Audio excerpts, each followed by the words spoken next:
কথাতেই আছে না, যার শেষ ভালো তার সব ভালো। সব ভালোই হচ্ছিল, মাঝখান থেকে এই একটা জিনিস আমাদের মনটাকে পুরো খারাপ করে দিল। রান্না করার পর এই সর্ষে পোস্ত গোটাটাই আমাদের ফেলে দিতে হয়েছিল। বেশ অনেকদিন হলো বন্ধুদের সাথে সেরকম দেখা সাক্ষাৎ হয়নি, তাই এবারে সোমাদের বাড়িতে ঠিক হয়েছিল ফিস্টটা ওদের বাড়িতেই হবে। সকাল থেকে বেশ মজা করে দিনটা কাটছিল।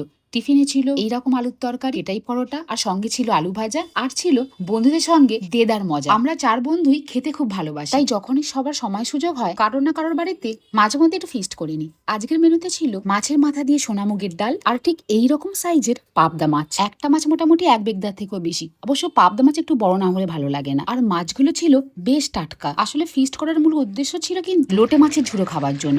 সুদীপ তাই লোটে মাছের ঝুড়ো রান্নাটা দারুণ করে। সব ঠিকঠাকই চলছিল। মাঝখান থেকে পাবদা মাছের এই সর্ষে বাটাটা কেন যে এত তেঁতো হয়ে গেল আমরা বুঝতে পারলাম না। বাধ্য হয়ে এটাকে আমাদের ফেলে দিতেই হলো। পোস্তর যা দাম, আর এই বাজারে এতটা পোস্ত রান্না করার পর ফেলে দিতে হলে আর ভালো লাগে? যাই হোক, পরে কিন্তু এটা ম্যানেজ করা হয়েছিল। আর হ্যাঁ, যেটা বলছিলাম, ফিশটা মেনলি অ্যারেঞ্জ করা হয়েছিল ওই লোটে মাছের ঝুড়ো খাবার জন্য। আসলে আমরা সবাই একটু মাছ খেতে বড্ড ভালোবাসি। দুপুরবেলায় গরম গরম ভাতের সাথে এইরকম লোটে মাছের ঝুড়ো। অনেকদিন আগে যখন সুদীপ তাদের বাড়িতে গিয়েছিলাম তখনও লোটের মাছের ঝুড়ো রান্না করে খাইয়েছিল, দারুণ লেগেছিল। আর তখন থেকেই আমরা ভেবে রেখেছিলাম এর পরের বার যখন মাছের ফিস্ট হবে তুই কিন্তু লোটে মাছের রান্নাটা করিস। এখন বাজে দুপুর 2টো, রান্না মোটামুটি শেষ হয়ে গেছে, আর ওরাও সবাই স্কুল থেকে চলে এসেছে। মাছের মাথা দিয়ে মুগের ডালটা রান্না করেছিল সোমা, দারুণ টেস্টি হয়েছিল। আজকের ফিস্টের প্রত্যেকটা রেসিপি আমি এখানে পরে দিয়ে দেবো। আর পাবদা মাছটা কিভাবে লাস্টে ম্যানেজ করা হলো সেটাও বলবো। এই প্রবলেমটা না হলে বাকি সব ঠিকঠাকই ছিল। আর সবার লাস্টে ছিল লোটে মাছের ঝুড়ো দিয়ে ভাত খাওয়া, জাস্ট অসাধারণ হয়েছে।